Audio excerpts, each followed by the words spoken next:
Good evening. I'm Cliff Scheckman. I'm the executive editor of the Portland Press Herald. As I speak, our nation's capital is under attack by an angry mob, and our democracy is in crisis. This is a serious moment in our history, and we actually considered postponing this event. But we decided to carry on and offer readers this short break from the tensions in our country right now. Our chief photographer, Greg Reck, who you'll hear from shortly, would point out that many of the stories and images you're getting from Washington are being produced by journalists who are putting themselves in harm's way. So there is a connection. So here we are. Welcome to Photos of the Year 2020. Of all the events we do, and we do many, this is my personal favorite. The Portland Press Herald is so fortunate to have a remarkable group of photojournalists who bring you memorable images 24/7 essentially. We like to say that great photojournalists don't take pictures, they make photographs. And each of them could only be taken by that photographer at that moment through her eyes, through her life experiences. These images you see tonight capture some of those amazing moments of a year like none other. So, along with our partner, the Portland Public Library, we hope you enjoy this special evening. One last word. For those of you who enjoy our journalism, our stories, our photographs, I'd ask you to consider getting a subscription. For our editors and reporters and photographers, this is not a job, this is a mission. But we'd like to be able to pay them. So please consider a subscription. Thank you. Now I'd like to introduce our great partner, Sarah Campbell, the director of the Portland Public Library. Thank you, Cliff. And I'll also add that we are subscribers, just want to say, not just the library, but me personally.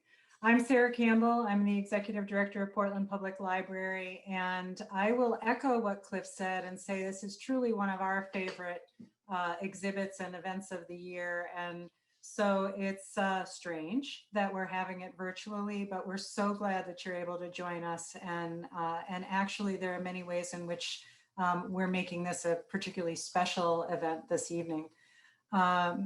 So we're in our 7th year partnering on this exhibit. I went back and looked, and also working together to offer these wraparound events, these wraparound discussions.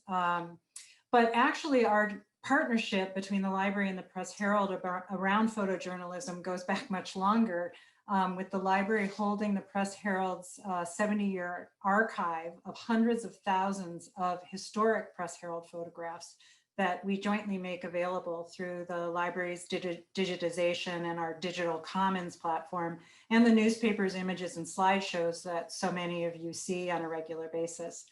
So while this event looks different because it's virtual this year, I think I also want to accent how many things haven't changed from past years. First and foremost, the artistry and expertise that goes into the work, and the impact of sharing them at a really large scale, and the opportunity to celebrate and learn from these visual storytellers and to discuss their work. These things have not changed. And what a year this has been. What an event this is to celebrate some of the images that came out of this year. The photos selected for this exhibit really do represent the incredible importance of this last year. Although it was fun to see some of the photos that weren't selected for the exhibit because they just told that much more of the story. I think as much as any other of the years that we've done this exhibit, this one really does powerfully capture the year of change that we've been in, and a year that's been building momentum for more change. And just so struck by the COVID and masks, advocacy and rage, isolation and loss, creativity and athleticism, and the ways people stood up and looked up and cared through it all. So I want to thank these photojournalists, these artists and professionals for what you've captured so that we can marvel at it now, and future generations are going to marvel at it too, and in order to make sense of our world. So thank you so much to all of you that are joining us, and thank you to the Press Herald for this really powerful work.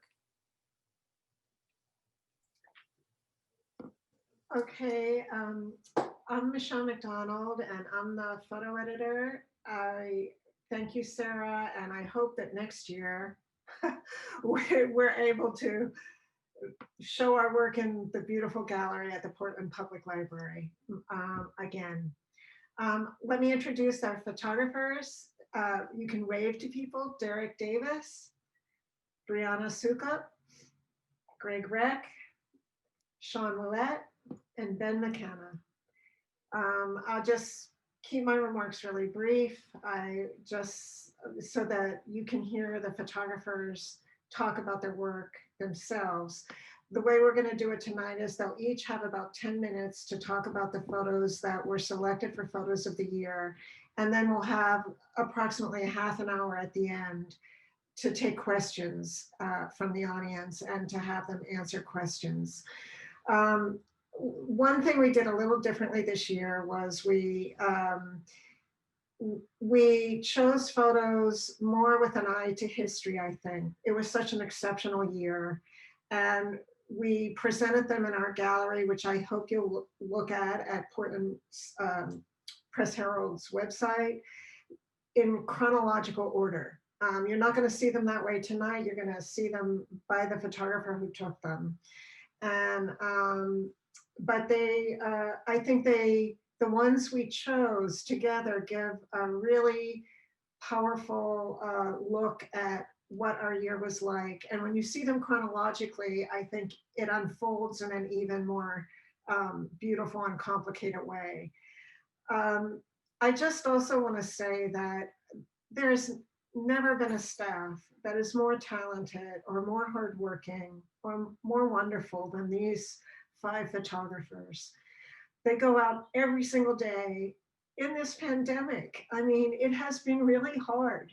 You know, from the very beginning, when we knew so much less about coronavirus, they put on their masks and their gloves and they went out there every day, day after day, whether there were events or not, whether there were other people there or not, with all kinds of restrictions. And they made these incredibly wonderful, telling photos.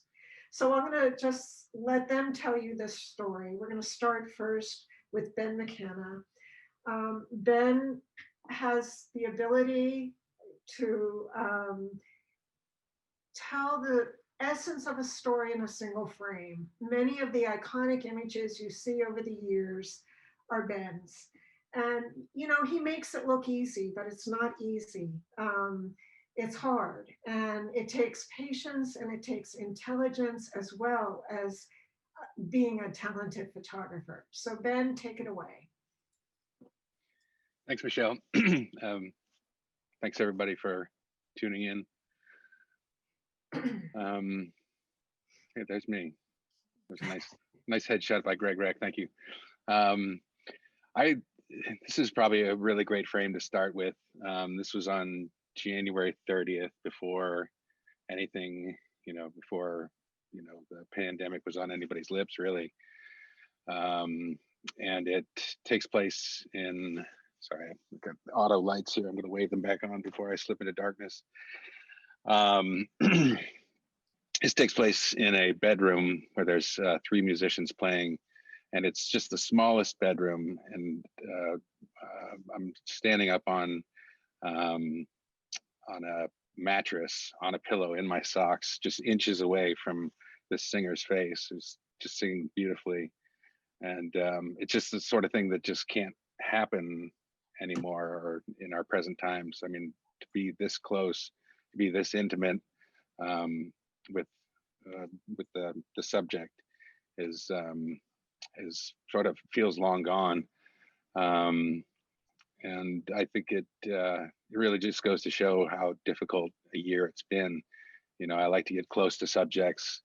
I like to spend time on assignments, and this year has been very difficult. And with that, Strawberry, probably go to the next slide. This is at the Great Lost Bear, Forest Avenue in Portland.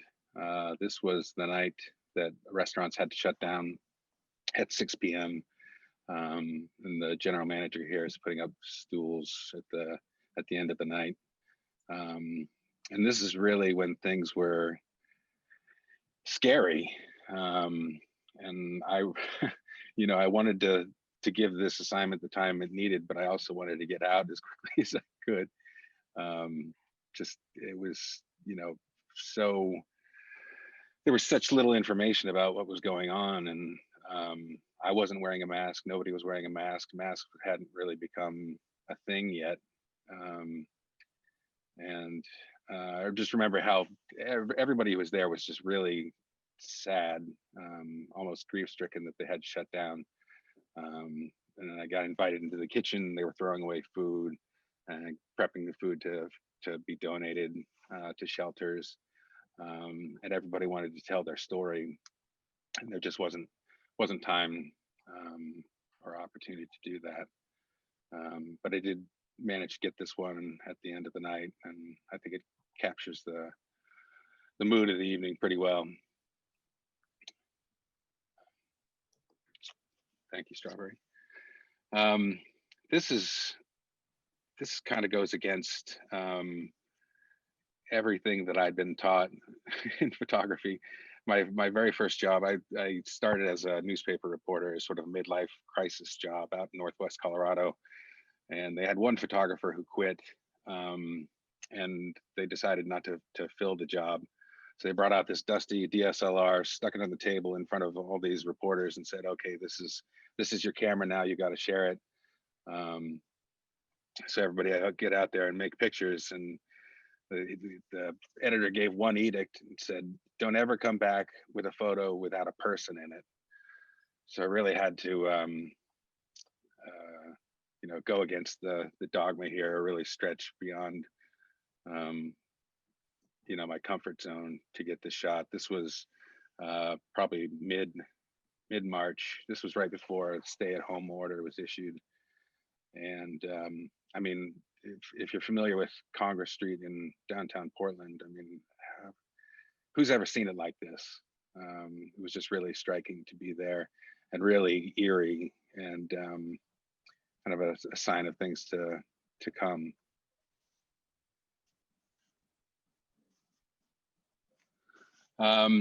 At the beginning of the pandemic, I was working part-time. My kids were home doing remote learning. So I was home with them during the week and worked on weekends. This is Mother's Day at a parish in Westbrook. And it was for being in May, you know, or May 10th, I think, it was really blustery and really cold. And I remember just lying on the ground, waiting for the right moment to come along. And this priest is blessing the occupants of the vehicles, the mothers that have driven up, you know, or been driven up by fathers, presumably, or members of family. And that gust of wind, just really, you know, it's stuff like that. It makes this job is such a combination of patience and luck, and that gust of wind was a great example of luck, I think. I got an email after this gallery was published online. I got an email from a reader asking me what it was that drew me to this kid. This takes place in Freeport, at a school, a French-speaking school, and this was in early June, as students were to this particular school were just returning and going through this new protocol of having their temperature taken and hand sanitizing. And I took photos of all the kids that were coming in that morning, but I think instinctually, just the color of the hat and the backpack, and there was something about this kid that struck me as a character, and I knew if I went in close, that that I might, you know, get something special. And I think that happened.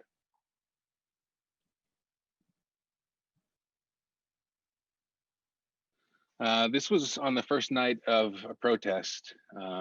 It turned into a 2-week protest at City Hall Plaza. It was called Sleep Out, and it was a protest with among homeless persons and homeless advocates who, you know, set up tents, and sort of an overnight village happened here. And this young woman was a teenager. She was there with 3 or 4 other teenage friends, all homeless. And I just remember that they were so optimistic about this protest that it was going to lead to something or lead to change. And you know, and I'm not sure that they got the change that they wanted, but in terms of protest, I think it was really successful, and they should, I think they should be proud of what they accomplished.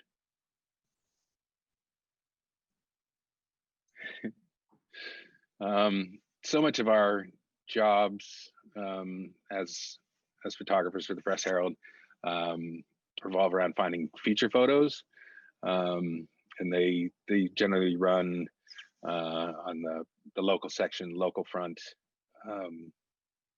We call them standalone photos, also feature photos, standalone photos. And after such a dreary year, to pull into Bug Light Park and to see this 120-foot squid kite hanging in the air with these kids lying underneath it, I think I ran from the car with my cameras to get these kids sort of, you know, under the kite before they moved along to the next big thing. I was just so thrilled to capture this image in such a dark year. This one was taken at the Jetport. This one, I wasn't thrilled about this assignment, and I texted Michelle to let her know, because there were 4 people that were all dressed up in this personal protective equipment, just really geared up. And it was a mobile testing site. I think it's still there, still operating. If you want to get a COVID test, you can go to the Jetport and wait in line and have it taken there.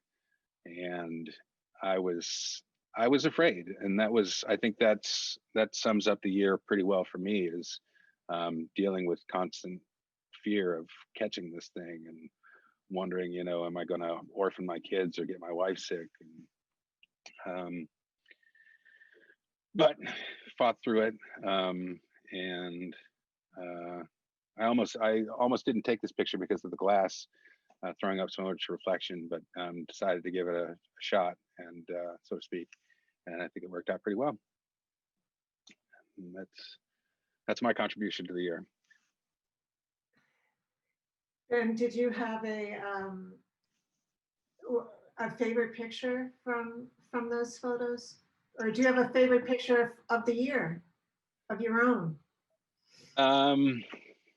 Boy, I mean, I know it's not representative of the year, but I really do like the squid one, just because it fills me with, every time I see it, it makes me laugh.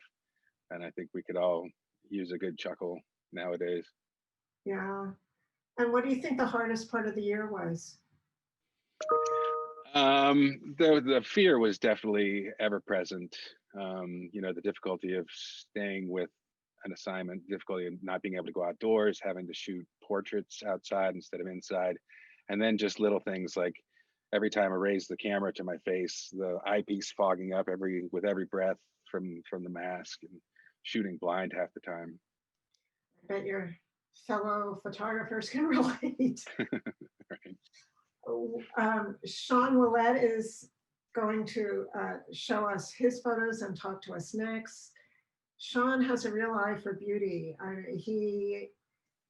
His photos of Maine are often, his scenics are often the ones that I want to hang in my house. But the beauty that he sees is not just in the natural world, it's also, I think, the connection of people. And I feel that he often does show that through sports. And this year, you know, our sports season pretty much ended, you know, in March, although some there were some opportunities.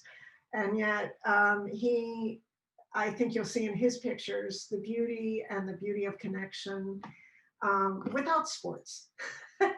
And take it away, Sean. First of all, I'd like to thank the Portland Press Herald for showcasing our work this year as they do every year. It's a little different this year, but I appreciate it nonetheless. When they said we had 10 minutes to talk, some of us thought that wasn't enough.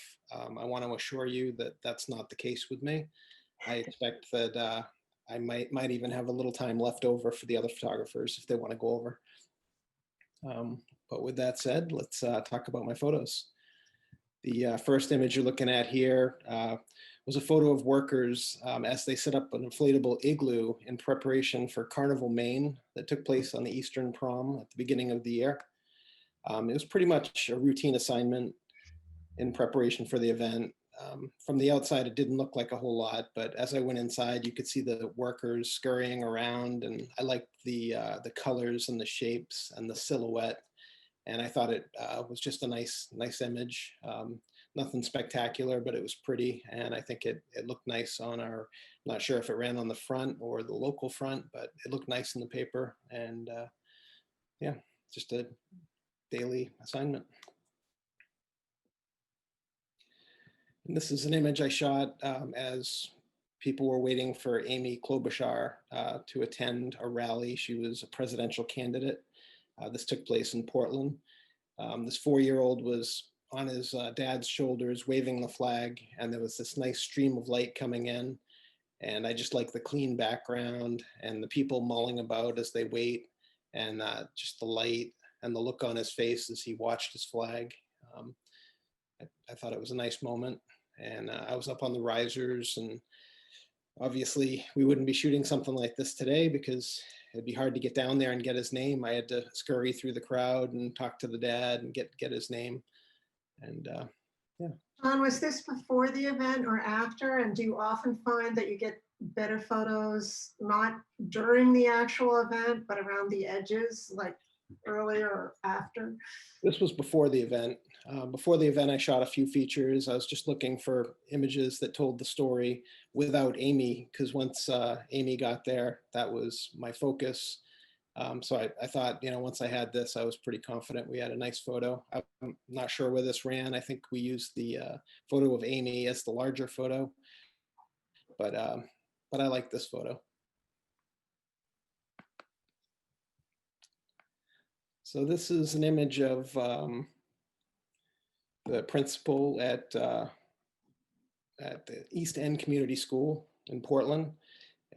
The teachers and assistants were handing out Wi-Fis and lunches at the very start of the pandemic.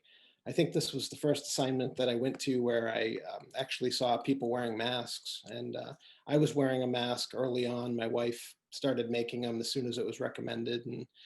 But you know, for a while there, nobody was wearing them. And then I arrived on this assignment and everybody pretty much had masks on. And one of the things that's happened with the pandemic is you don't see much human interaction. You know, normally we look for interaction, you know, hugs and just human contact that we haven't really seen. And I thought that this photo kind of showed that without the actual contact. You know, there was just a moment where he put his hand on the glass and looked in, and I couldn't see, you know, the student inside. I don't know exactly what happened there, but just the reaction of the principal, I thought was very nice. And that's why I like that photo.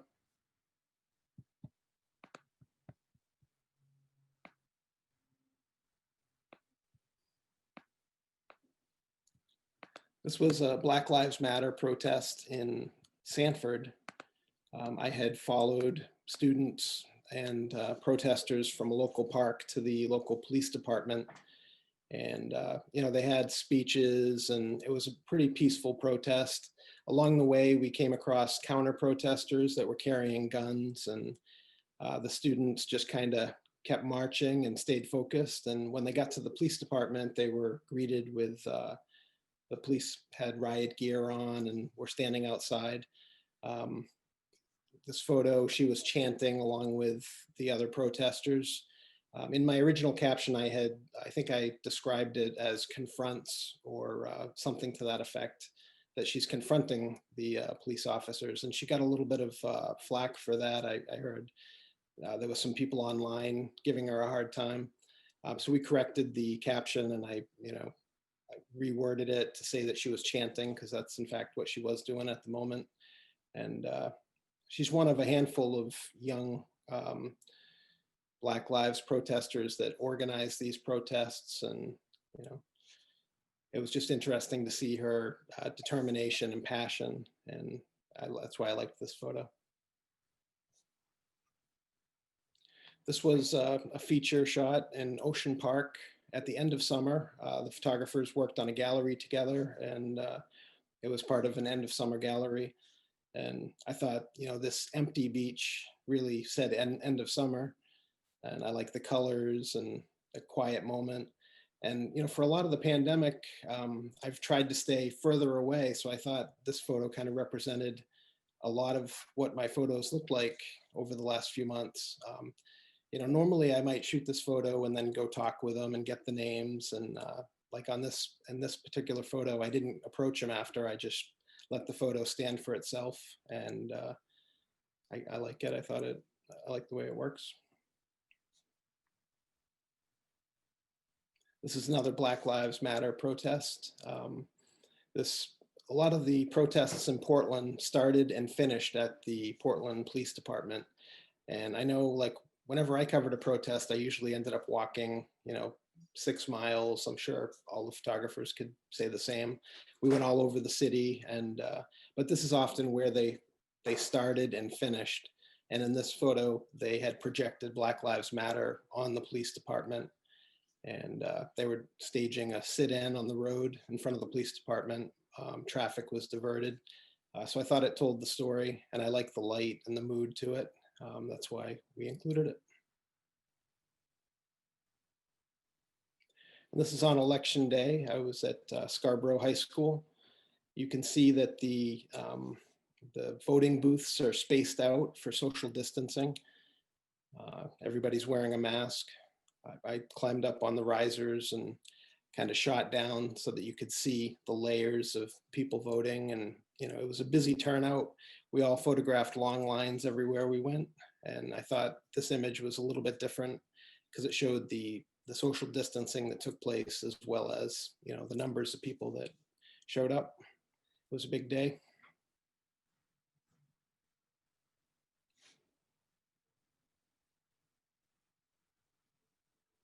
Thanks, Sean. Thanks. Do you have a favorite, whether it was included in our photos of the year or of the year? I like the photo on the beach, the quiet moment with a couple just looking out over the ocean. I like the colors and the mood to it. It's one of my favorite photos. I think for everyone, I'm not sure of this, but it just occurred to me that there's at least one photo included that isn't about, coronavirus or the fight against systemic racism, that kind of thing, that are, really, kind of the core of what we did this year. But the relief from that is so important. And you and Ben, each your favorites were the ones that got away from all that. Our next photographer is going to be Brianna Soka. And Brianna is, sometimes I think she has Harry Potter's invisibility cape.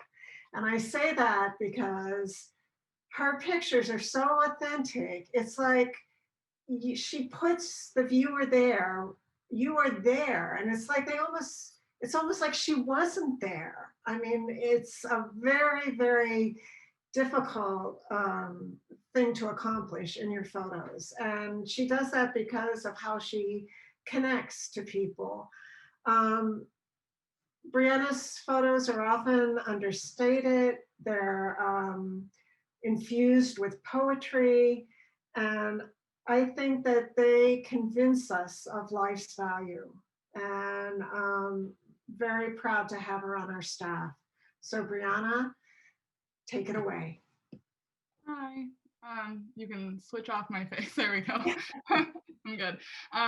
Okay, so I just want to say first off, thank you to everyone for coming, and thank you to the Press Herald and the library for doing this. It's honestly been such a blessing to work this year. It's like pretty much all I have. You know, I've been able to focus on doing my job on days where it just seemed like the world was kind of falling apart. So it really has been a blessing, especially like having a partner who didn't have a job for 4 months. I just feel really lucky. So I wanted to say that. This first photo is at Maine Med, and this was the day that the first case was announced. And actually, I think this is just a few hours before it was, and they were having their meeting to sort of prepare the hospital. It's like an emergency planning meeting. And it's really interesting to see this photo now. I mean, I think it ran maybe a week later. It ran on a Sunday. And even by that next Sunday, people were like, there's too many people in that room. It looks wrong, you know? So it just changed so quickly. We were supposed to go back the next day, and they ended up canceling on us because they couldn't allow anyone into the hospital. So this was kind of like the last normal day of my life, it felt like. It was really comforting to be at the hospital in a strange way, because it just seemed like everyone had a job and everyone knew what they were doing. They seemed like really prepared. So it was really interesting to be able to watch them. I think I wrote this in the thing, but I don't know if they all thought that they would still be neck deep in this in December, but they are. So I'm really grateful to all of them. For the next photo. Okay, so this photo was maybe a month later or a couple weeks later, and this was a story about the difficulties that parents and students face when they have a student with a disability and remote learning. And I had photographed, I think his name was Bela, playing outside with his mom, because that's part of their daily activity. And then he went inside and was signing through the window at his mom. And I just thought it was really beautiful. I love the light. I just thought it was really sweet. And yeah, I love this photo. Every year I photograph prom. And for some reason this year I like didn't really think about it at first. And then I think Michelle texted me and was like, oh, are you gonna do something for prom this year? And I was like, oh, it's May. I guess I probably should. So I ended up contacting different students from high schools around Portland, and I photographed them wearing their prom outfits. And, you know, I don't idealize prom as like the greatest night of someone's life by any means, but I do think, and I don't think any of these students did either. I mean, they were bummed about not having it, but I think for them, it was a lot more about not feeling the closure of this part of their life, not being able, like, I remember one of them said, you know, I left school that day and I didn't know that I was never going to come back. And I think that was really significant. I have a lot of, my heart goes out to the young kids right now, because I just think this is a real time to be in high school. And I'm glad I got, you know, to take photos of them in their outfits, and they were really excited about it. So it was fun. This was another photo about remote learning, and it was her mom. You know, I went into the house, which is one of the first times I'd gone to someone's house, and I was wearing a mask, and she was like trying to get her to stay at the table for her class. And I was like, does she normally sit at the table for her class? And she was like, no, she just moves around everywhere. And I was like, just let her do her thing. And so she was moving all over the place. She's on the floor, she's on the couch and the table, trying to focus. And I just thought this kind of summed up remote learning, or at least some moments of it, I'm sure, for students and parents this year. So I really liked this photo.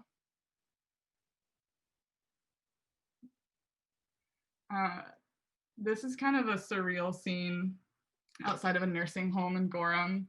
The National Guard was there because they were helping to fit N95s to people's faces. And they were all just lined up, and there was just National Guards. And to the right side, you can't see it in this photo, but a lot of the people from the nursing home like came out to watch, because it was interesting and it was something to do, I guess. And And it was just this really surreal scene. And I think I wrote in the photos of the year, but you know, if you would have shown me this photo in like last December, I would have been so confused. But I feel like now, if anyone sees this photo in like 20 years, they're gonna know what year it was taken and know exactly what is happening in this photo. And I just think that's so strange. The next two photos are from Black Lives Matter events. I wasn't really on the shift, so I believe I covered two of them. And this was from the first one that I did, maybe. And I introduced myself to Anthony earlier in the evening because I kind of saw he was one of the people leading it, and told him what I was doing, and we talked, and I'm really glad I did that. And I try to do that if it's possible. Sometimes it's, you know, it's hard when stuff's happening, but this was a calmer moment. There weren't that many people and I was able to talk kind of in between time.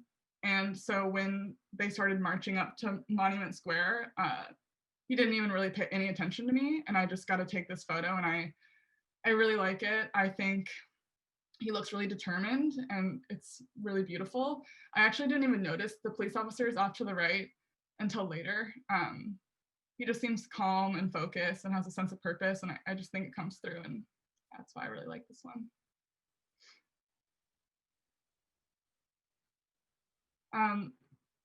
This is another photo. This is from Juneteenth, and this was a totally different day because there were so many people, and it was so, they were moving, and I was just trying to keep up. And I think Derek was there taking photos too. So I was trying to make sure we were in like different places. It makes it like easier so you don't feel like you're missing everything if you kind of stay focused on something. And I think a lot of people try to stay ahead of the crowd of people marching so you can like see the whole thing, but I got caught up in the middle somehow. And I was like, oh no, I don't know how to get back to the front, pushing through people, you know, everyone's wearing a mask, but it's still kind of scary. Sometimes I would just even forget and I'd be like, oh yeah, there's a global pandemic. But then I looked over and I saw this little girl over the fence. And if I wouldn't have been lost in the middle of the crowd, like borderline making a mistake, I wouldn't have seen this. And her mom was holding her up over the fence. And I don't know, I wasn't the only one who noticed her. Like everyone was cheering for her as they walked by, and her little brother is right off to the side, I think. I mean, and I couldn't get close enough to get their names, and there's a language barrier.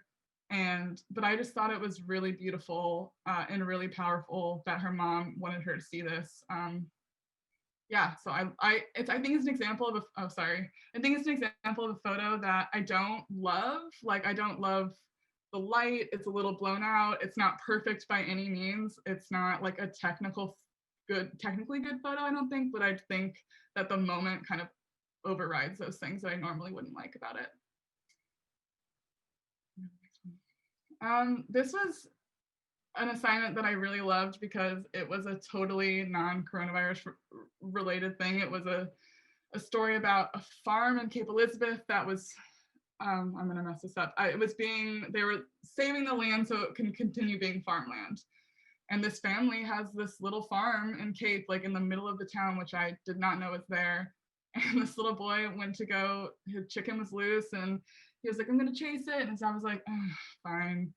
And he just caught it and jumped over the fence so fast. And I just felt like I was back home in Nebraska for like a second. And it was just nice. And I don't know, I just loved it. And it was a really fun night. And so I'm really grateful to this family for letting me hang out. I was there for way too long.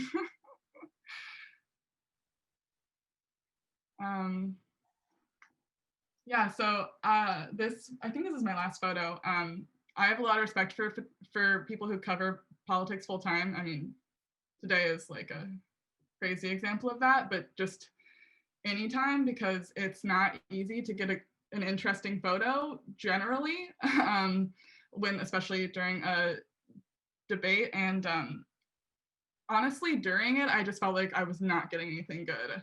I was like, oh my gosh, like this, it's just not working. And then it was when I was editing later that I saw this photo, and just the expressions on their faces was amazing, because I really feel like that it really kind of was the vibe of the room. It was a little bit tense. And I don't know, I just thought it captured the mood a lot better than anything else I got. And afterwards I thought if they'd been wearing masks, like this photo wouldn't have been possible. They had them on breaks and put them on right afterwards, but thank goodness they weren't wearing them while they were talking, or else, this kind of funny, weird photo wouldn't exist. I think for Brianna's selection this year, it was really hard. And a few of them we put in because of their content, because of their historic content. I mean, if you had told me at one time that we would put a picture of a conference room table with a bunch of people seated around it as a photo of the year, I would have never, ever believed it. But, one of our viewers wrote a comment that she loved the clasped hands and the expression on somebody's face. That it's a picture that in a normal year would have never made our photos of the year, but given the content and the timing, and the more that you look at it, the more you find in it, the more you see. Yeah, the woman on the right with her look at her expression and her clasped hands. Look at the worry on the woman in the middle of the photo with the blonde hair. I mean, this photo is very prosaic, but it has so much feeling. And this is, Brianna, wasn't this the day that the first coronavirus case? Yeah. So after this meeting, right? Yeah, but I mean, it was like clear that it was coming. Like, you could feel it in the room. So the first confirmed case of coronavirus in Maine was this same day after this meeting. Mm-hmm. And I think, just as Brianna said, that the photo of Susan Collins and Sarah Gideon, in another year, that might not have made our final cut, but it's so important. And so I also want to mention that if you haven't looked at our gallery, the gallery that's online has little stories for each picture from each photographer that really add to the photos. So be sure to look if you haven't seen. Our next photographer is our chief photographer, Greg Rick. And Greg hangs our exhibit every year in the library. Without him, we would be lost. And he's a master photographer as well as everything else he does. He's really, really good at making really great photos from nothing. I mean, lemonade out of lemons, however you want to say it. Greg is somebody who goes into any situation and comes back with something that could run on the front page. So I'm going to let Greg talk about his photos.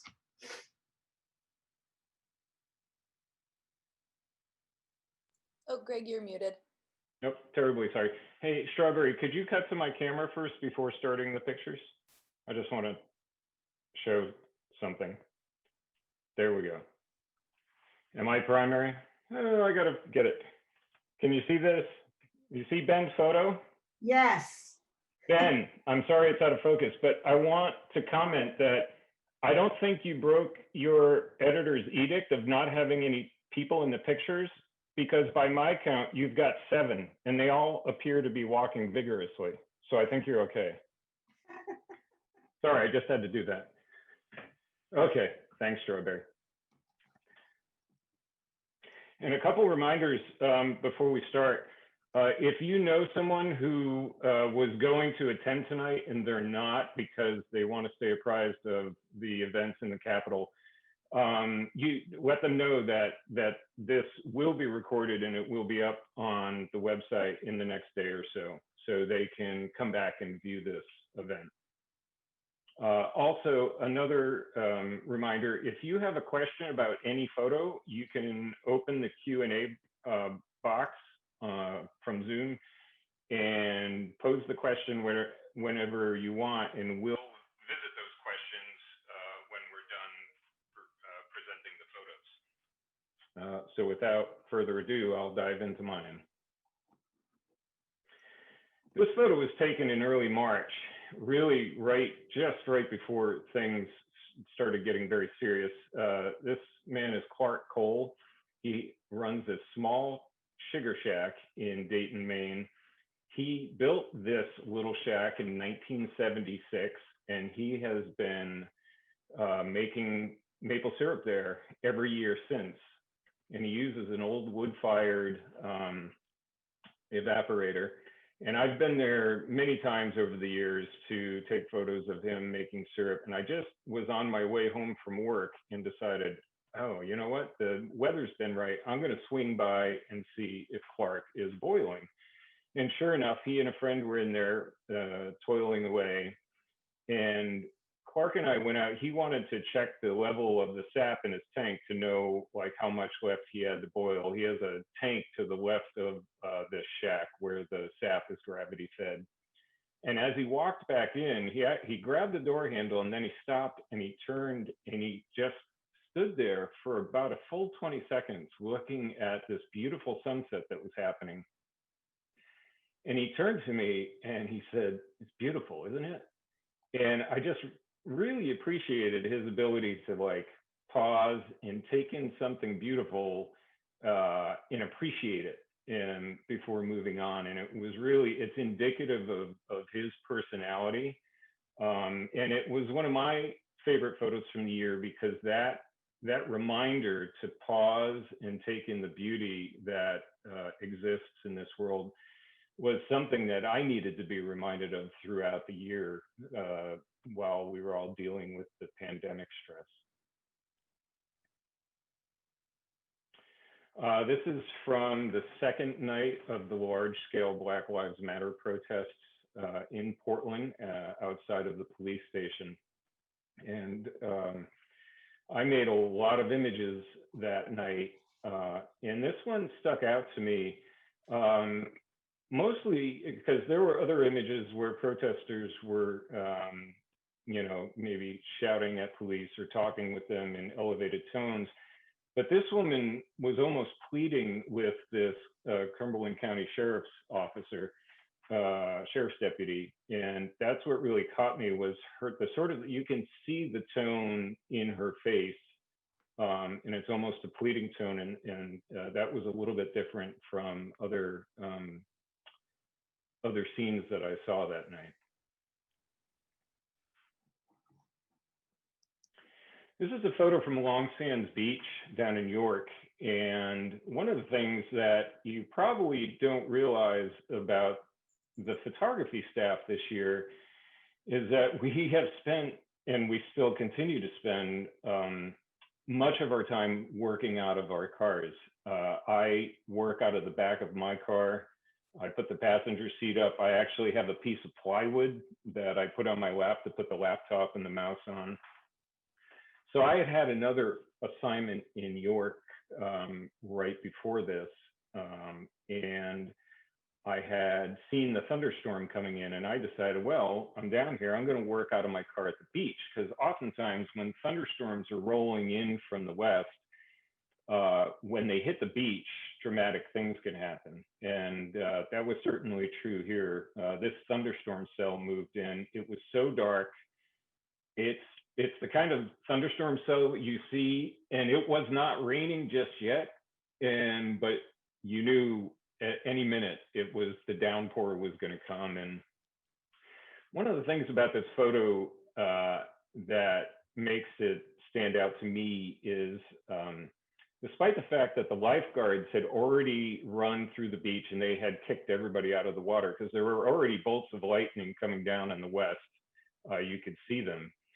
So, and the lifeguard walked back up the beach and this man hopped back on his skimboard and he was riding the shallows in the water on his skimboard. I thought, wow, he's really brave because the lightning is not that far away. And it just struck me, I think by the time, you know, mid-June came around, we were all so tired of the lockdown and being stuck inside that we all wanted to be out and just to get some fresh air. And his determination to go back out on the water despite the risks of the oncoming thunderstorm sort of reinforced that to me. Like he hears someone just trying to make the most of the day before he has to pack it in. This is actually the photo that I was shooting right before the thunderstorm one. This is at York Town Hall. I was assigned to go down and photograph the last day of absentee ballot voting, or handing them in, rather, handing in absentee ballots. And this was not during the general election. This was in the June primaries. And they had a tent set up with a person at a table who would take in the ballots, make sure they were signed and dated on the envelopes. And the town clerk, this woman here, got wind that I was out there, and she came out to get me. She says, "You want to see ballots? You need to come with me." And she said, "You won't believe how many ballots we are dealing with." And she took me and showed these. This was a bin she's carrying in from just when she came out to talk to me. And this bin is full of, I don't know, probably has about 150 ballots in it. And it had just come, these were what were handed in the hour I had been there. So, and she also showed me a vault that was full of ballots. And it just was part of the unfolding election story of this year, of how critical absentee ballots were in, while, because having crowded polls on election day was clearly not going to work during the pandemic. And this picture, it started with this picture, but it carried through the rest of the election photos that I covered. I developed a really deep respect for all of the election workers, the town clerks, the election volunteers. Every time I went to the polls or ballot counting, the people were working so hard and working really long hours. And I think it's a credit to the system and to their hard work.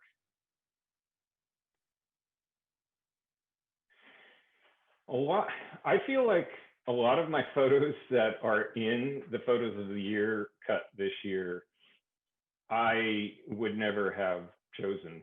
And I didn't even put this in as one of my options to put in. But everybody else was like, "Well, what about that photo of the classroom?" And I'm like, to me, this photo doesn't show much, and it's just a classroom. But, and I don't know if you can see it on your screens, but this is a sociology class at Falmouth High School. And this was probably the first time I had been into a school in person. And this is in the fall, this past fall. But around every single desk are these thin plastic barriers. They extend about 2.5 feet up from the top of the desk, and they are on the front and the sides. So every student is sitting in this bubble. And when I saw them, my first thought was like, how do I photograph this and show them? Because they're really hard to see. And my second was, I'm glad I'm not a student in high school anymore, because if I had to sit in these things, I'd feel like claustrophobic. And I was impressed at how easily, I guess, the students acclimated to these quickly, because in this class, they were all like interacting, answering questions, like the barriers didn't seem to be a barrier at all. And I think that's a testament to how students have adapted in going back to school. And they've had to, put up with a lot, remote learning and then doing hybrid. And I think the pandemic has been particularly difficult on students of every grade level this past year.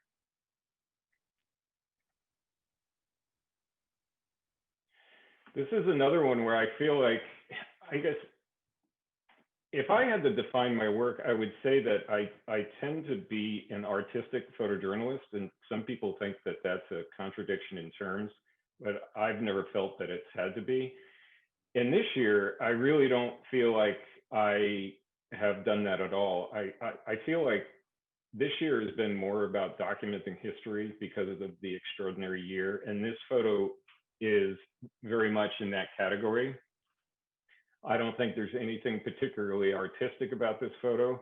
And, you know, the whole difficulty of this photo was trying to show the line that wrapped around City Hall in Portland. These are people waiting while they're physically distanced to cast their absentee ballots. And in some instances, people were waiting well over an hour to get in to cast their ballot. And the only way I could get far enough back to get this angle was to stand in the middle of Congress Street, which, if you know Congress Street, in the middle of a weekday, it's not the quietest traffic zone there is. So I had to sort of keep an ear out and an eye behind me for oncoming cars so I wouldn't get run over.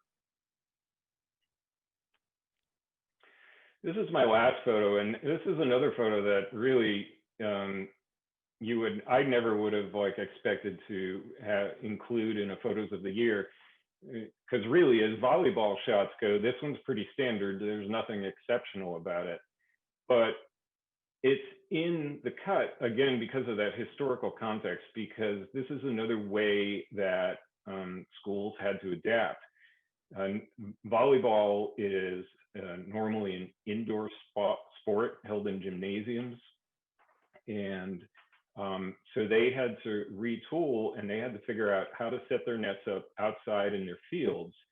So the fact that this is a high school volleyball game and it's outside and they're all wearing masks, that makes it an image that is represents the type of adaptations that we've all had to make. We've all had to adapt to get through the pandemic. And these athletes so desperately just wanted to play volleyball. They were so happy to be able to play, and it was a shortened season, but it's a testament to the athletes just doing whatever it took to be able to compete. And that's it for me. I just want to say, Greg, that I think you're wrong about the photograph of the line of voters not being artistic. I mean, first of all, that's like a really difficult picture to take. To try to get a line around the building. I mean, we were always trying to get lines and crowds, and it's really hard to get a picture that is organized well, tells the story, and still has some kind of beauty to it. And it's a very straightforward picture, but I think it's artistic. I think it not only tells the story, I think it does more than that. I think that semicircle of people, I think there's something really beautiful about it in a very understated way. And the 6 feet between people, the content is amazing. And just a line with a telephoto lens that compress people. I mean, your choice of lens, your viewpoint, everything about that, everything you brought to that makes that picture go beyond the ordinary for me. So I'm just saying. And I guess I want to remind people that you can go to the Q&A at the bottom of your screen if you have any questions that you would like to ask the photographers before we finish. And our last photographer up is Derek Davis. And Derek, Derek has an incredible sense of composition. He has an incredible sense of color. His photos are suffused with mood and emotion. And this year he had just an incredible year. I think we could have done a photos of the year gallery with just his photos. Everything he did was just superb. And usually Derek really likes to shoot sports. And of course we had very few sports this year, but in a way it was gave us a sense to see how well he did with news or with other kinds of situations. And Derek just happened to draw the shift when for many of our real news events this year. And I'll hand it over to him and let him talk about his year. All right. Hi, everybody. Thank you, Ben Mckenna, for that nice portrait of me there, that dramatic headshot. I had a kind of an exciting 2020 photographically. There were, of course, some moments where, virus stories got a little repetitive and a little bit mundane. There were some days I didn't want to go out walking around Portland looking for, an interesting picture of someone wearing a mask. But that also made it kind of challenging because we had to consistently keep upping our game and looking for some ways to make these photos interesting, these photos that we've all seen 1,000 times. I think, in the beginning of the pandemic, it was all about the front porch or the front steps portraits. Maybe the looking through the window portraits got a little overused, but 2020 was also a year of a lot of firsts for me anyways. For instance, like Ben was talking about, I'd never had to photograph empty spaces before. So that was completely new. We were photographing empty streets and parks and classrooms, and having to make them look interesting enough to hold a front page story. So that was new. I definitely never covered protests as large and emotionally charged as this year or as last year. So that was new. When Joe Biden was announced the winner of the presidential election, Portland just kind of exploded into a party, and that was kind of crazy. I'd never seen anything like that before. So there are all these new things. I even covered an election night party where the candidate never made an appearance, and we were just tons of news people sat in a room for about 6 hours with masks on, sitting around and waiting. And I went home after the night without a single photo. So that was new. That wasn't really fun. So I won't talk much about that, but I will start with this photo of the diver. This is a photo that can't be made in most pools because most pools are really dark. They don't have a giant window on the side of the building like this one. And that kind of enabled me to frame the diver in the window and silhouette her, which is a really nice technique when you want to make a really clean image and focus all the attention on the subject. Also it's very obvious about this photo is that there's tons of people sitting next to each other without masks on. So obviously it's pre-pandemic, and that also makes it interesting because this isn't something we can do anymore. And we don't know if we'll ever be able to do this again. This photo, this was the first of the really large protests, the Black Lives Matter protests in Portland. I think it was on June 1st. And they started at City Hall and they marched down to the police station. You could tell it was a very large crowd. But when they all got on the ground, they were silent for 8 minutes, which was the time that police officers knelt on George Floyd's neck. And so it was completely silent and all these people laying in the street. It was just a really, really intense moment. You couldn't move because you would step on someone, but luckily I was right next to a trash bin and I was able to climb up on it and get a shot from above. Next photo, please. Yeah, so this was the same night. This was after that photo. They marched back up Congress Street,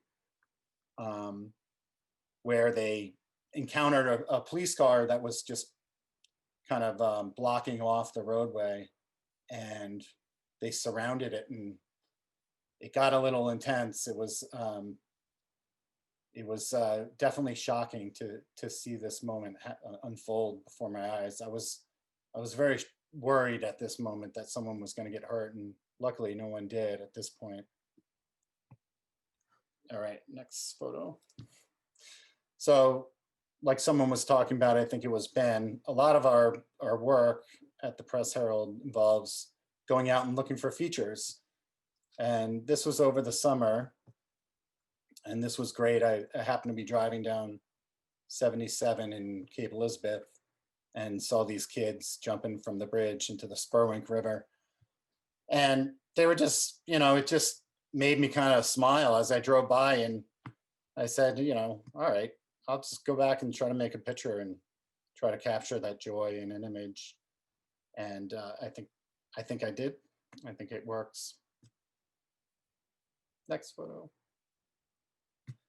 So this, Ben had a photo from this. This was the housing protest encampment that happened at City Hall.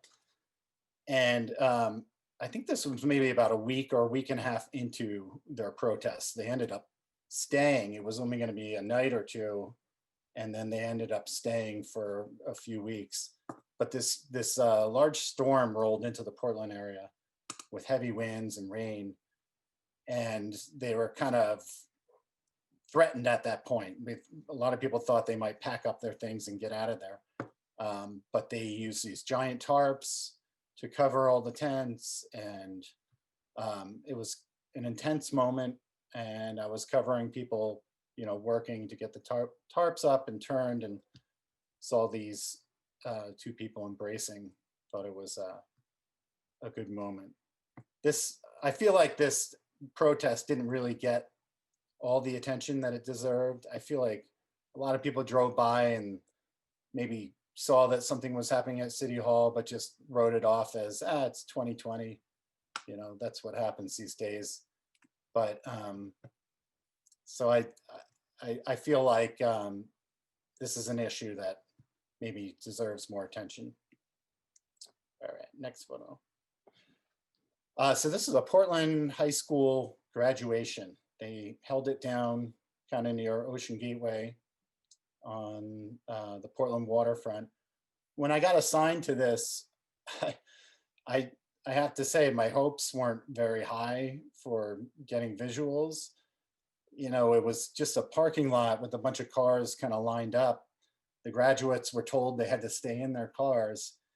So there wasn't really, there were a few people kind of popping out of their sunroofs and, waving to each other, but there wasn't much really to photograph at the beginning. But I happened to come across this mother and her son, and when he got out of his car, the graduates would walk up to receive their diplomas. She hoisted up that life-size head cutout of him, and I thought it was a really sweet moment. All right, next one. This image, this was a testing center in Westbrook. It was the first testing center I successfully been allowed into. I didn't really know whether they were going to allow me to take photographs here or not, but Michelle had asked me to go out and see if I could find something that could carry a virus story on A1 on our front page, and to give it a shot over there. So when I went over and they said I could take pictures of people as long as they consented, I was very happy with that, but I didn't think a lot of people would consent to me photographing them swabbing their nose, and I was delighted that quite a few people did. But this image, I photographed some pretty straightforward shots of people doing the tests, and then this one, she was in a truck with her boyfriend. I thought, maybe I'd try for something a little different, so I shot through the front windshield, and there was a red tarp or a red pop-up tent kind of over the car, which made that line across, and then the reflection also in the window kind of added a dramatic feel to the photo, kind of a cinemagic kind of feel to it, I think. And it ended up working really well. So, I think some of our best photographs come from when we take risks, and this was definitely a risk. I didn't really think it was going to work shooting through the windshield, but happily it did. This was Scarborough Downs racetrack, harness racing track that operated for 70 years, closed down. in, I can't remember, I think in November, at the end of November. And I shot this with Brianna, which was awesome because, you know, when you have another photographer, especially one like Brianna, you know, the pressure is off a little bit. And Brianna got some amazing pictures of people, and I knew she was doing that. So I went up on top of the building to just try to get a nice photo of the horses going around the track. And something about this, I just kind of really like. It's a really clean photo, and getting up high enabled me to get it. Next. And this is my last photo, and this was the first Mainer to get the Pfizer vaccine. This was at Maine Medical Center. This was just an honor to be able to shoot, to be able to cover. Just, you know, there's a lot of emphasis put on first this, first that, first person in the US. So it seemed kind of like a big deal. And then when we got there, it was really kind of downplayed. There were only a few people in the room. And, you know, they didn't, as you can see by the background, they didn't try to, you know, beautify the space or anything or put up any banners. So it was a little challenging, you know, just getting a visually pleasing image from this. But I think it really kind of worked. She was just kind of poker faced, stone cold, I'm getting this vaccine, and, you know, went in there and the whole time while she got it, and then got up and left like it was, you know, like it was nothing. And I think that kind of comes through in this image. She just seems very determined. And it was an honor to be able to shoot that. It was kind of cool, the first person in Maine. It's history. And that's it. We ended our Photos of the Year gallery with that last image of Derek's, and you know, it was kind of a hopeful note to end it on. And we're about to go to audience questions, but before we do, I thought I'd ask all of you a question about this year and your relationship with people you photographed this year, and how was it different from other years? Did you find that you didn't have the opportunity to connect as often or as deeply, or was it the opposite? Was it that, you know, I mean, we're all in this together, and so, you know, when you're in mass and you're shooting through somebody's window or they're coming outside, maybe that is a bond. I don't know, but I wondered how you experienced your relationship with people that you photographed this year. I'll go first because I was thinking about this actually the other day, so it's funny that you asked this. I feel like people, not everybody, but like I remember coming home one day to my fiance and being like, everyone just like wants to talk. Like I'd go to an assignment and people would really want to talk. Like I felt like, you know, we were usually outside and at a safe distance, but yeah, people really seemed like they just wanted to chat. I also feel like I had a lot of people this year just like tell me a lot of stuff about that had nothing to do with the story, like about their life, and it just felt like people, yeah, like this weird connection that we all shared, because you'd show up and be like, how are you? How are you doing? You know, like everyone kind of, I don't know, it felt like more of a connection, like we were all kind of going through the same thing at the same time, which is slightly bonding. So it was kind of nice in a weird way. Was it different for anyone else, or did it seem pretty much the same? Well, I think it was, in many of the instances, I felt like when I would show up at someone's house to photograph them, whether it was indoors or outdoors, some of the people didn't really have much interaction with people. They were really staying put. So to actually see another person who they didn't know, I almost felt like, for lack of a better term, I felt like a bartender, because people, like Brianna said, they kind of wanted to talk about what was going on, and the conversations would often go. So I feel like that's been different this year, is that I feel like I've talked to people more, and not just about what's pertinent to the assignment, just, you know, at certain assignments, people just needed to talk. And I found that really gratifying, and just to have people open up. I mean, I'm gratified that people open up their lives to our cameras every day, but this year in particular. Yeah. Okay, if nobody else has anything to say, I'm going to turn it over to Strawberry with questions from the audience.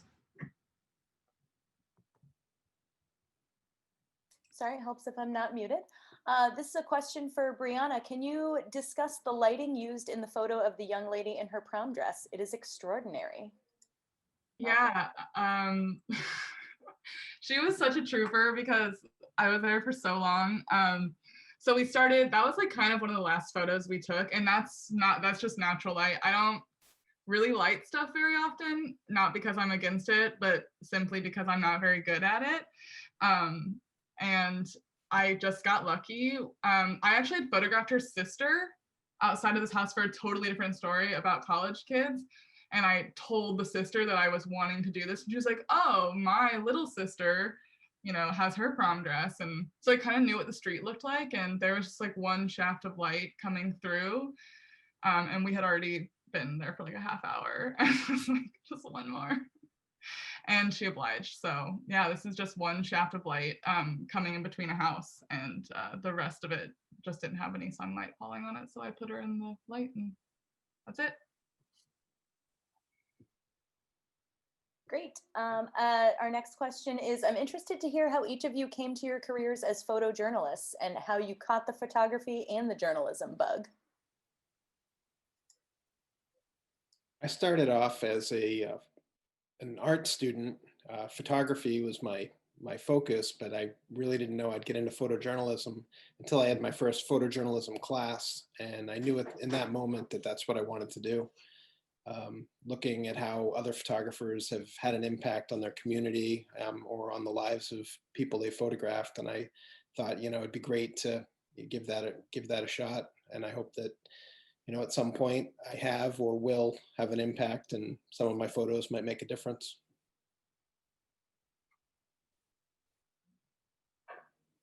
I mentioned earlier that that I started as a reporter, and the editor gave us all a camera that we had to share. All the reporters had to share a camera after the photographer quit, and I wanted to quit that day. Like, I had no interest in taking any pictures. I thought it was I was like, I didn't sign up for this, and had visions of, you know, peeling out in the parking lot and just saying goodbye forever.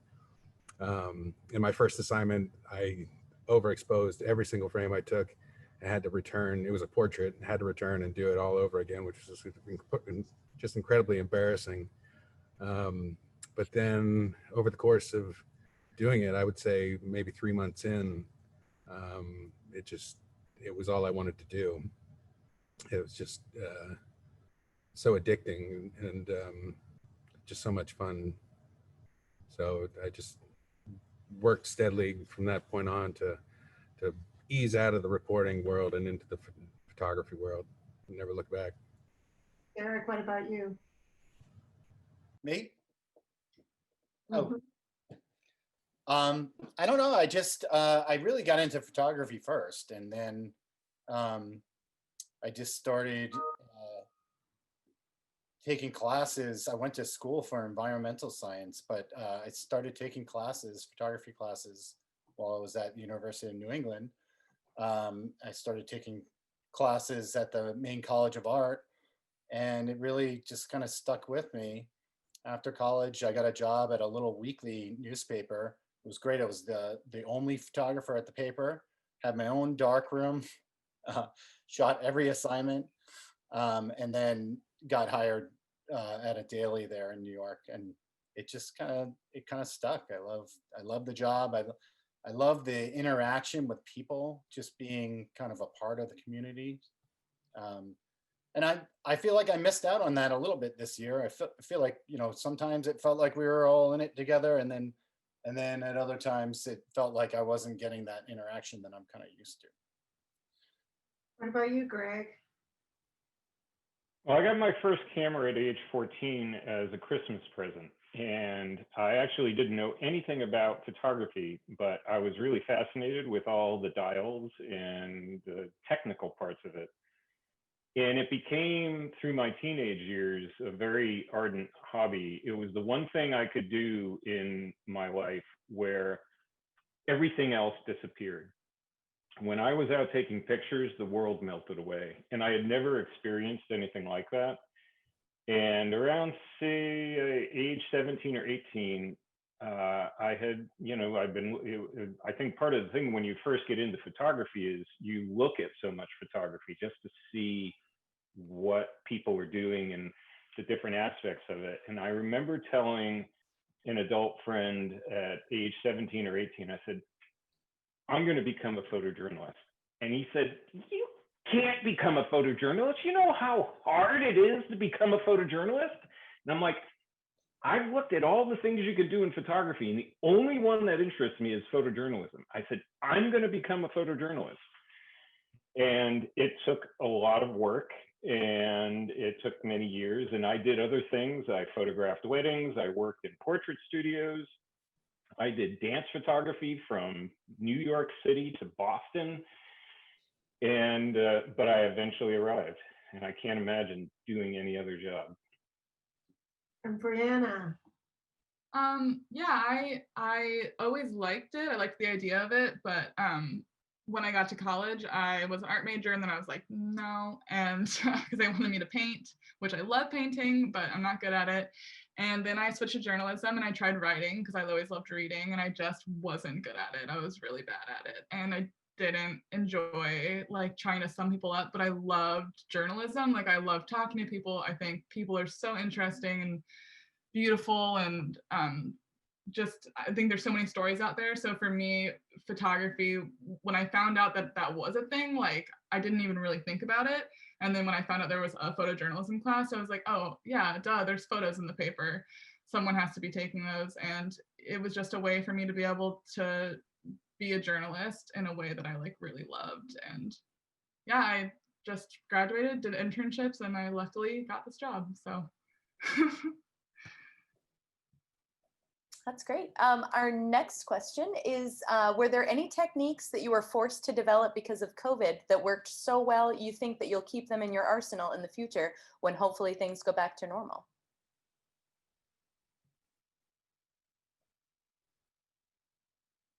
I don't know if this is a photography technique, but washing my hands every time I walk back in the house after being out all day.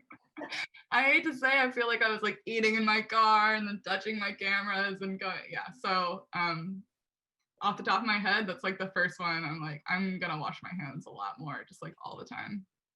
Someone has to have something better than that, but. I think for me, it was doing outside portraits. I mean, we've done outside portraits before, but they became a really big part of what we were photographing this year, because there were a lack, there weren't the typical events going on that we might cover. There wasn't really that much high school sports. And so a lot of the stories that we worked on this year revolved around people and their struggles or various aspects. And there's a lot of people who don't want us in their house. And there was a time in the first 2 or 3 months where we didn't want to be in people's houses, quite frankly. We didn't want to bring anything in, and we weren't sure, we didn't want to walk out with anything either. So I think for me, I worked really hard this year at taking portraits outdoors. And unlike Brianna, I tend to light my portraits unless I have really good natural light. And a lot of the times, if it's the middle of the day, I will use a lighting setup just to make the subject stand out from the background. And I can tell you that I've had probably 3 or 4 incidences of light stands blowing over in the wind and breaking things, breaking the umbrella and stuff. So I've learned how to sort of secure everything, because the slightest wind will send everything sailing. And I'll give kudos to our photo editor, Michelle Mcdonald, who has loaned me her sandbag for like the past 6 months, and I have yet to return it because I'm still using it. For me, I think it was kind of getting more active on Twitter.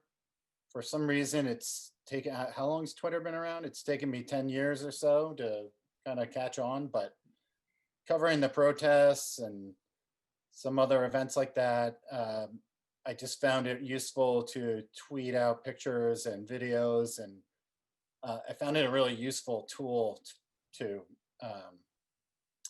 you know, to spread the news and to show what was happening. And it really kind of worked. I liked it, and then now I'm kind of hooked. So that's gonna stay with me. Nice. If nobody else has anything, we'll move on. Do you ever get photo block? And if so, how do you get out of it? Like photo block, like writer's block, I'm guessing. Yeah, maybe just go get a cup of coffee or something to eat, and then try again. It happens to me all the time, especially, you know, if we need a feature, then that's when I have the hardest time finding a feature. But yeah, it happens all the time, and you just have to be patient because, you know, there's always something interesting happening around. You just have to wait for it. I don't think you guys are allowed to have photo blocks because you have to come back every single day with pictures for the story in the paper. You know, it's not permitted. But I mean, I think sometimes it'll be like a week, and I don't want to say that there are bad assignments, but I do think that there are some weeks where it's like, yeah, another photo of a person walking down the street in a mat. Like that's what you feel like you do for like an entire week. Maybe not that long, but then you'll have like a really good assignment, or like a assignment where you feel like you got like a photo that you really like. And that always makes me be like, okay, yes, like you know, I don't know, it just does, like, I'll have it doesn't even have to be a good photo. I mean, it could just be an interesting conversation with someone on an assignment, and I'm like, yeah, I love this, like, I want to, you know, I don't know, it helps me. So it doesn't always even have to be taking a good photo. It can just be having like a quote good assignment with someone interesting that like helps me feel like I'm not just doing the same thing. And I think it's probably like what's one of you thinks is a good assignment might be what somebody else thinks is a bad assignment. I mean, that's so individual. I mean, there are a lot of assignments, but it depends on who you are, right? I think for me, I approach assignments like a jigsaw puzzle. I'm looking at all the elements of light and composition and moment and emotion, and you're constantly trying to find the mix of all those things to make a really good photo. And I feel like I figure out pretty early on if something isn't working. I mean, this is, you know, we've been in digital photography so long, it's not a shocker anymore, but you know, for those who were taking photos in the film days, you didn't have that instant feedback on the back of your camera about whether you were getting the shot or not. But we've had that so long now, I can look at the back of the camera and I'm like, this isn't working. And I will like stop the shoot and I'll just like think. I've got to actually step away from the assignment, and I got to ask the person, oh, hey, I've got to figure something out, give me a few minutes. And it's really a testament to the people who are like, yeah, fine, you get plenty of time. No one has ever said, well, I'm in a rush. You really got to get this done. People have been so patient, and I'll take 2 or 3 minutes. And I don't know exactly how to explain the process, but what I do is I wipe my brain clear of all the preconceived notions that I arrived at when I got to the assignment. And I try to approach it brand new. It doesn't say that I succeed every time, but that's how I try to get around the block.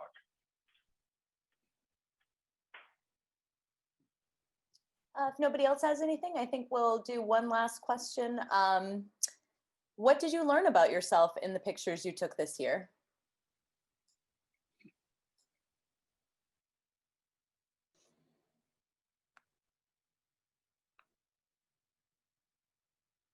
Long silence. I feel like you kind of have to think about it for a second. I think I learned that I like talking to people more than I thought I did. And perhaps it's because I've had so many days where my assignments didn't require me to talk to anyone. I was shooting, street scenes or empty spaces. And now when I get an assignment and there's someone to talk to and hear their story, I think I appreciate it more than I used to. I mean, I always appreciated it, but I'm kind of shy. And so I realized that I enjoy talking to people more than I ever thought I did. I learned that I really miss shooting sports. I was never a big sports guy, but it's nice to have that sort of in the mix of things. The way our schedules work, we rotate throughout the day. So every other month you'll be working evening shifts, and that's usually when you shoot high school sports or minor league sports. And it's just, boy, I miss the crack of the bat and the roar of the crowd, and all that stuff. But in terms of learning about more about myself as a photographer, I don't know. I guess that's a really tough question. I had a thread of an idea there, but it's gone. Somebody save me. Yeah, I mean, I think I've learned this year, like I was always really grateful for people being willing to be in the paper and to put their stories out there. But I think this year with just like how much has been happening and also some stuff going on politically, that I'm just really grateful for people who let us take their photo and who let us tell their stories, just even more so than I already was. And that it's really a privilege to be able to do that, and I take it really seriously. I think, and I always did, but I just think this year I've thought about that so much more, how privileged I am to be able to be at this paper and to be in this position, and kind of the responsibilities that come with that. I think I thought a lot about this year. So I'm still working on it though. I don't have it all figured out. I think for me, it's kind of twofold. The first is that I learned that I actually like portraiture, which I never have before. I never considered it my strong point, and I was never a big fan when I got assigned to them in years past. And I think I've worked on elevating my environmental portraits over the years, but this year because it was so primary to what we did, I feel like I came to enjoy the challenge of figuring out the portraits, like how to best take them. And if you had told me 5 years ago that would be something, I wouldn't have believed it.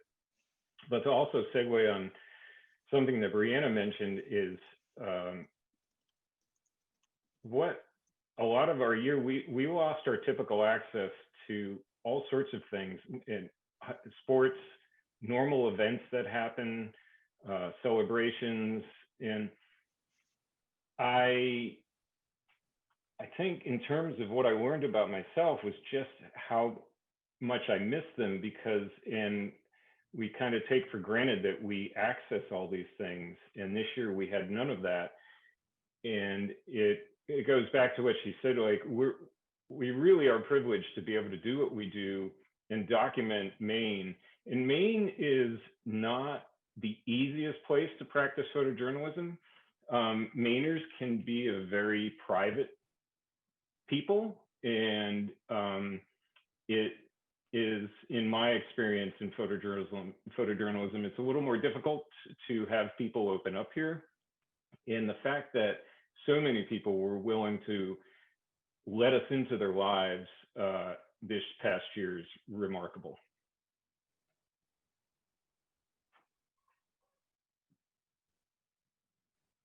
Anyone else? Well, I think then we'll thank you all for coming, and we really appreciate everything, being photographers in this place in Maine during this time. And like everybody said, I think we all feel really privileged that you let us into your lives. And I feel really privileged to work with these photographers as people, not just because they're talented, but because as you saw tonight, they're so thoughtful and they're just intelligent, compassionate, good people. And I really look forward to a time when we can see each other and hug each other and talk to each other and be in the same room together again. So thank you all for coming. And subscribe to the Portland Press Herald. Thank you, everybody. Good night.